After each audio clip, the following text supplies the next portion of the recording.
What are some other mistakes you've seen and some other best practices that you would recommend for founders thinking about their MVP? I think one of the mistakes I've seen, and it's also the best practice from the other hand, is that people are often afraid to copy. I think like you should not be afraid to copy, because it's not like somebody gonna gives you thumbs up just because you made it unique.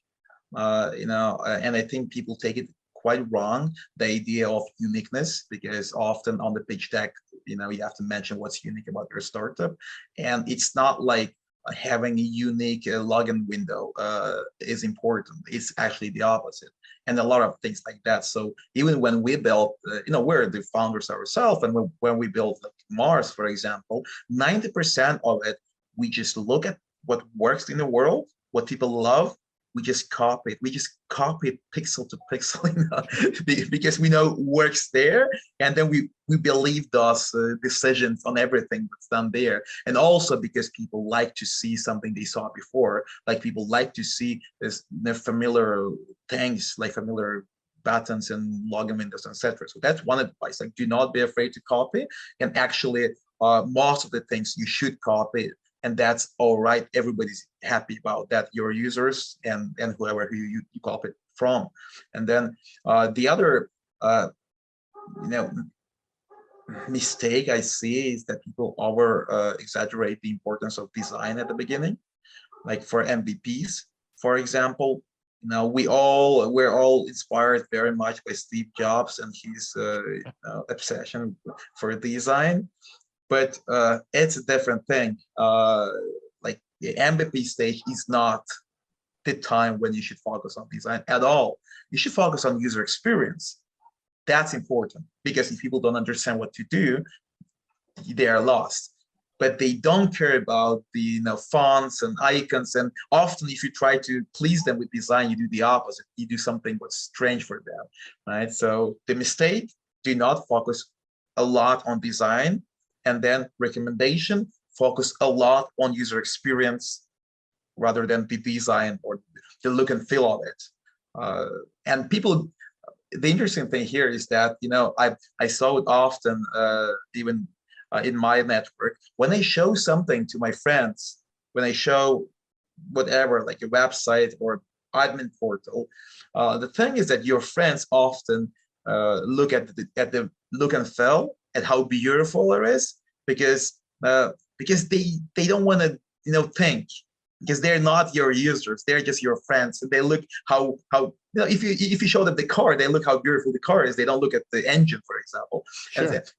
And same here. And then often when you show to your friends, it's good and bad at the same time, and you should ignore the bad parts. So I always ignore all their remarks about how beautiful or ugly it looks. Usually they say that it looks ugly, because I never focus on design. But then I ask them, what about the task? Imagine you have to order the cleaning service, for example. Like, do you see how it's possible? And they're like, yeah, I can press that button. Great. So now I see that he understands that. So I think be careful, like the mistake, be careful on how you ask for feedback, because very often people give feedback that's not very representative, because they're a bit too lazy to look at the essence of your product and at the actual flow, and they just look at how it looks. And that's why when you do something beautiful, they say great, and you think it's great, you go and build it, and then you launch it, doesn't work, right? So that's why ask people who are actually your possible users, and remind them that they should not focus on the beauty, but they should focus on the task, and give them the task. Tell them, like, well, you want to buy a movie ticket here, do it. And then you can just don't ask them like beautiful, ugly, just let them do this stuff. So that's like the three main pieces of advice I have. And they're like both mistakes and advices. Like, I don't think I have more of important stuff there. I love These it. three are the most important. I love it, especially that last one. Not all feedback is equal, especially considering the source. And I know founders that, like, even talking with customers, they'll build something and they're in the validation stage, and they'll get one potential customer that happens to be a big customer, give them feedback, and they will, we need to do this, and they'll throw everything out, and then they'll Yeah. rebuild the whole thing, and it's completely customized to that one customer. I call it elephant hunting. Don't do it. Like, stop and, figure out. So talk to your users, but be very shrewd and analytical about the feedback, where it's coming from and the type of feedback. But you added the extra piece, teach them how to give you the feedback.